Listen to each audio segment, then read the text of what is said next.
Good morning. This session will start momentarily. I just want to check and make sure I can access the chat as we go through the session.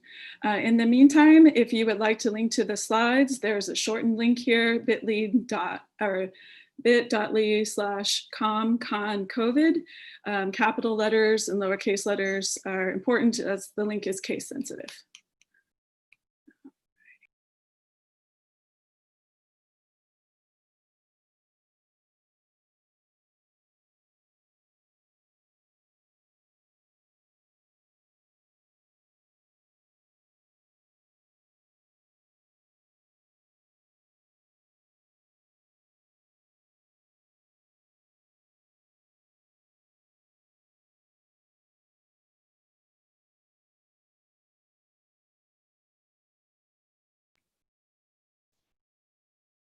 All right, I think we're going to go ahead and get started because it is time. So welcome, my name is Shaylee Santiago.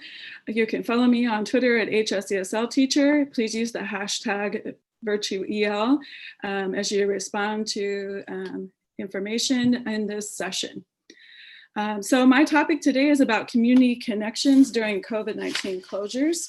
As someone who works at the district level, I wanted to focus on something that had an impact across our district. And so in thinking about my topic, I decided to share about a community partnership that we utilized during COVID closures.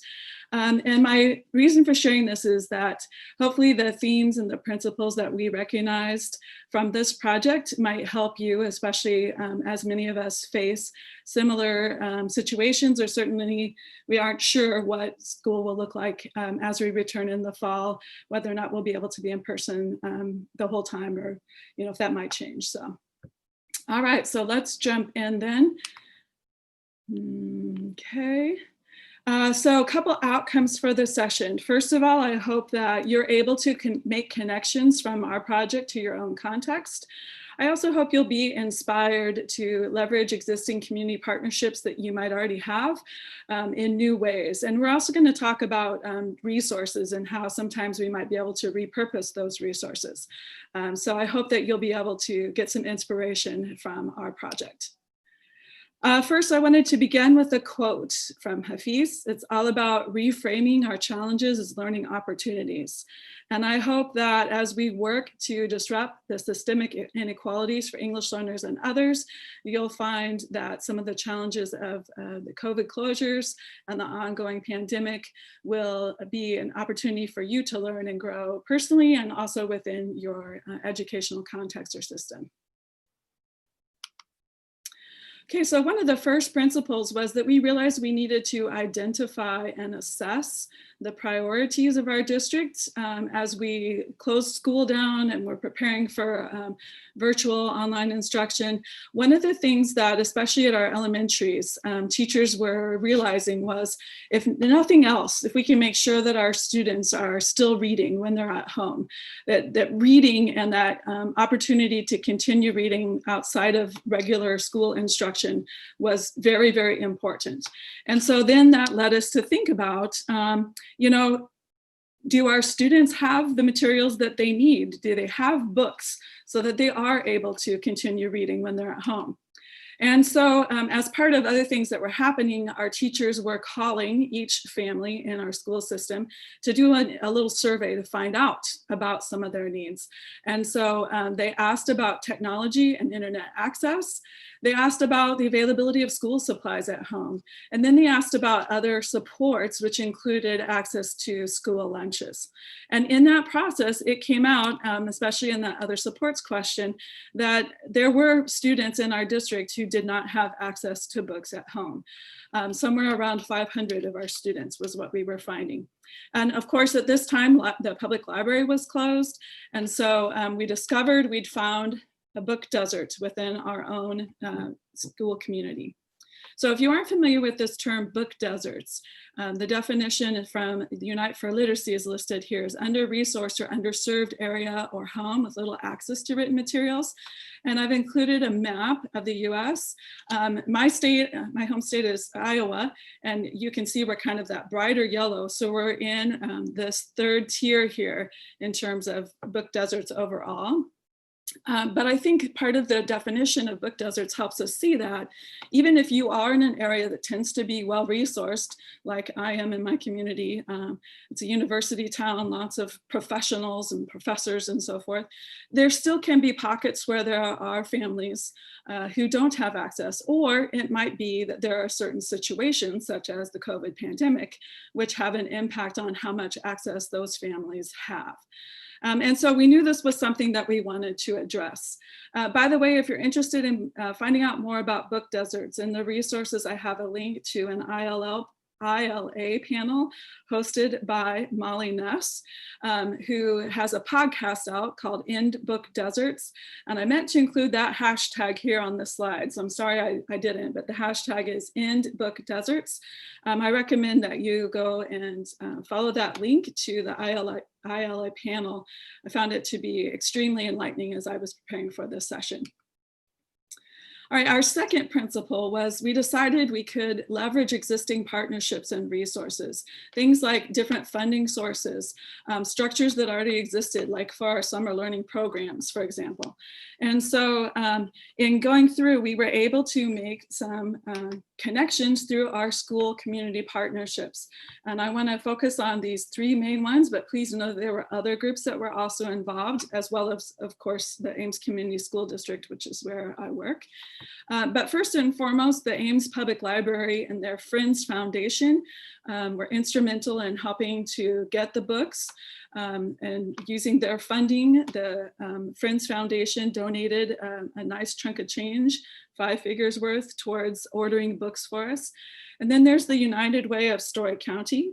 The United Way is special in that they're able to help recruit and schedule volunteers. Really, they provided a lot of coordination between groups. Our contact at the United Way often knew of other sources for funding or people who might be interested in being involved in the project. And then, of course, the Ames Rotary Clubs, both the Ames Morning Rotary and the Noon Rotary Clubs provided funding and volunteers to help in our project. So part of the partnerships there were just that we were able to build off of the relationships that already existed, and we were able to leverage different opportunities for funding and so forth. One example is that our contact at the United Way of Story County mentioned First Book. And if you haven't heard of First Book before, I actually encountered them at a TESOL convention several years ago. But they are a nonprofit that provides books to lower income areas across the United States. And my contact at the library told me that the books that First Book was able to send us were far better than the books that she'd been ordering previously through some of her typical book ordering sources at the public library. So that's just one example of how we were able to leverage those partnerships. And then we repurposed our resources in different structures that existed. Like many of you, because school was closed and students didn't have access to free lunch and breakfast, we had grab and go meal sites. And so there were 3 designated schools in my district representing different parts of town where students and families could come on Monday, Wednesday, and Friday and pick up grab and go meals.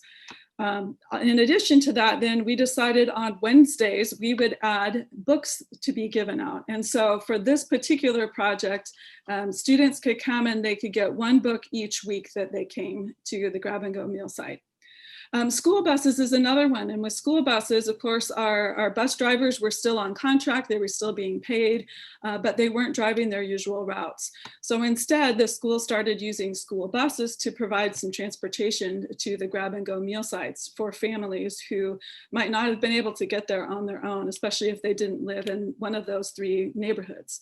In addition to that, later you'll see we were able to use the school buses to go out on routes and deliver some books to families who'd been identified as in particular need for books. And so that's sort of a separate project that we did that was related. So Volunteers was another one. We found that people were anxious and really desiring to be involved and to do things to help out in the community. Some people had more time than they might have typically because they were not able to be working their usual hours. The whole work from home situation really changed up people's schedules, right? And so we had volunteers who were really wanting to be involved, to do things to help the community and so forth. There was another group called Leadership Aims that also was able to put some of their volunteers to work on the book projects. And then grants. Through the Rotary District in our area, there was a large grant. Often it's used for summer learning. And so those grants were already in process prior to the COVID closure. But when it became obvious that we weren't going to be able to have summer learning both in the school district and the library's programming was not going to work in the same fashion as it typically would, then we were able to repurpose some of those funds to purchase books to get delivered to students and families in need instead. So here we have some photos of some of our volunteers. You'll notice people wearing Rotary t-shirts. Some of these are also school employees as well as our bus company employees. They got together and were able to take books that had been packaged particularly for the families that were indicated they needed books at home and make a special delivery to those families. Go and drop it off, ring the doorbell and leave it, a no contact type of delivery, right? And so these are just some of those photos of some of our volunteers as they were involved in delivering the books. Okay, so I want to pause here for just a moment and give you an opportunity to respond and interact. And I'm going to see if I can't get my feeds up so that I might be able to respond to some of the comments. So I'll pause for just a moment and ask you about what connections you might be able to make related to priorities in your context.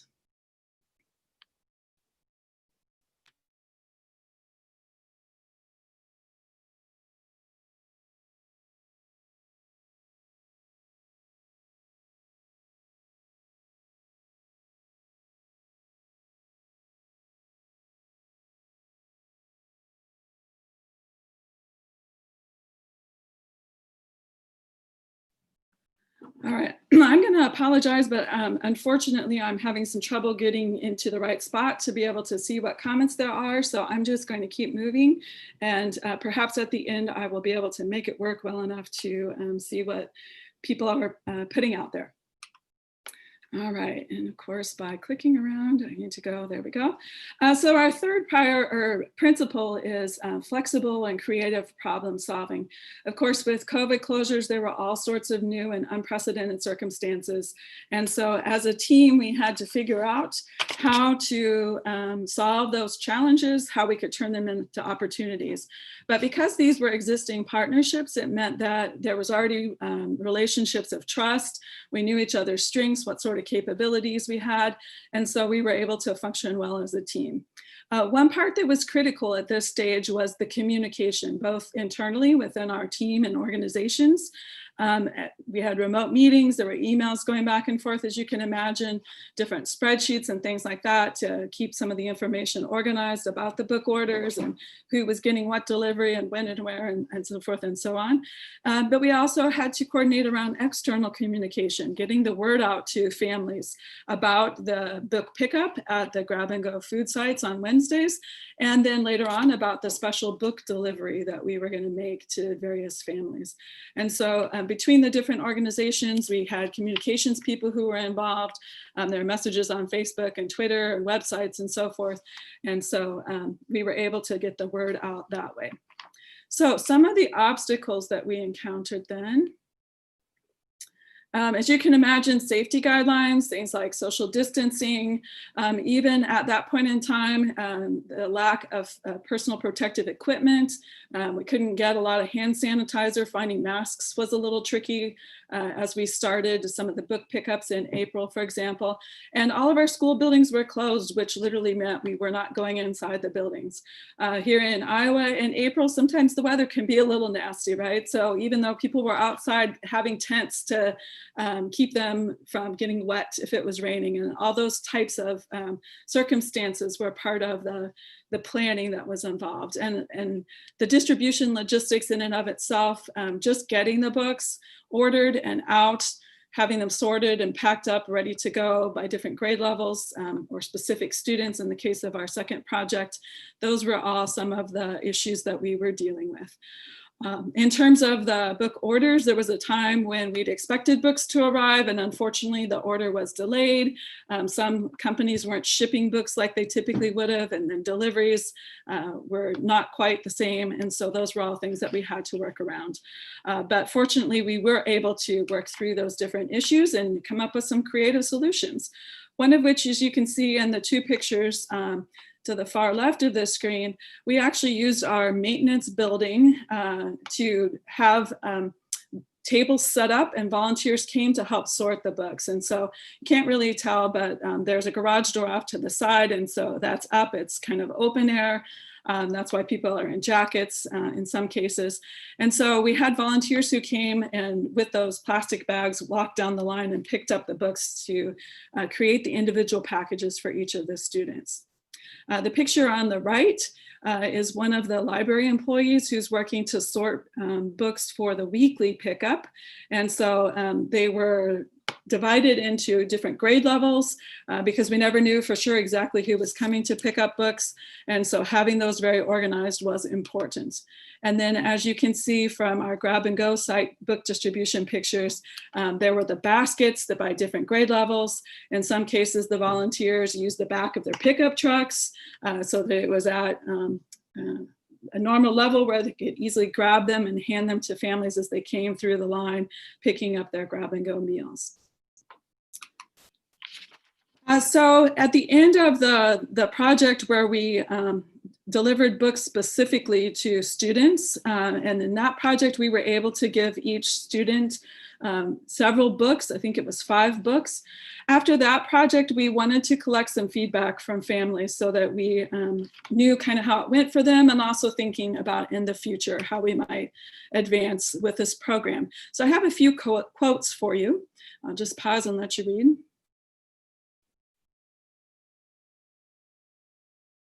All the families that we were able to connect with, and there were 20 different responses from our random survey of families. We spoke to 20 different families.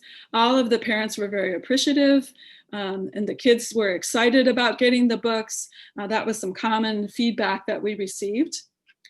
Then here's a quote from a student. This one is actually from the grab and go distribution. This was a response that was posted on social media after one of the Wednesdays. And so I'm sure you can just imagine the excitement in the student's voice as he woke up and said to his mom, "It's Wednesday, it's book day." Just a few stats for our grab and go meal distributions. For the books, we gave out 4,780 books in the months of April and May. And a side note here, this program is actually continuing right now in the summer. Yesterday was a big book pickup day. And so I don't have a total for that yet, but at some point we will have a total for the summer distribution. And then for the special project that was funded by our Rotary District, that one we gave books to 462 students, and each of those students got multiple books. So that was the special delivery where the volunteers were riding the school buses to go out and make sure the students got books. So in the future, a couple things we want to think about.